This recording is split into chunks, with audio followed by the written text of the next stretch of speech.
Iran पर अमरीका और Israel की जानिब से होने वाले हमलों के बाद ईरान ने भी तबले जंग बजा दिया है और तिल अबीब धमाकों की गूंज से इस वक्त लरज गया है। पूरे के पूरे इसराइल के अंदर इस वक्त सायरन बज रहे हैं और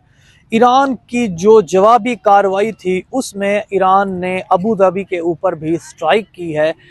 जिसके बारे में कहा जा रहा है कि यूएई की जानिब से उन तमाम हमलों को नाकाम बना दिया गया है। पर ख़ास तौर पर अगर हम ईरानी सुप्रीम लीडर की बात करें या फिर ईरानी सदूर की बात करें, जिनको निशाना बनाना मकसूद था अमेरिका और इसराइल की जानिब से, वो सारे के सारे अल्हम्दुलिल्लाह सेफ़ हैं, साउंड हैं और सुप्रीम लीडर को भी तेहरान से महफूज मकामात की जानिब मुंतकिल कर दिया गया है और दीगर जो ईरानी लीडरशिप है वो सारी की सारी सेफ़ साउंड है। हाँ, अलबत्ता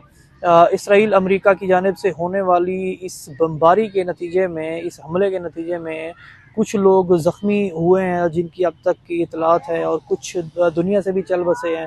जबकि जो ईरान की सूरत हाल है वो वाज़े है, वो डिटरमिन है और वो रिटेलिएट कर रहे हैं और ईरान ने अपने जो मिग तैयारे हैं उनको भी फ़ज़ाओं में छोड़ दिया है और इस वक्त जो तिल अबीब की सूरत हाल है वहाँ पर बैलिस्टिक मिज़ाइल दागे जा रहे हैं और ये बैलिस्टिक मिज़ाइल जो हैं ईरान के पास इतनी तादाद में हैं कि ईरान चाहे तो ये जो एक थर्ड वर्ल्ड वार जिसके बारे में सोचा कहा जा रहा है, तो इसमें ईरान दुश्मन को पसपा कर पाएगा। अगर हम इस मिडल ईस्ट की कशीदगी की सूरत हाल को देखें तो ईरान के साथ जो हामी या जो ईरान के साथ इस वक्त दोस्त ममालिक हैं उनकी जानिब से गैबी जो मदद है वो भी ईरान को हासिल है और ईरान इस वक्त जिस दीदा दिलेरी से दिलेरी से ये जंग लड़ रहा है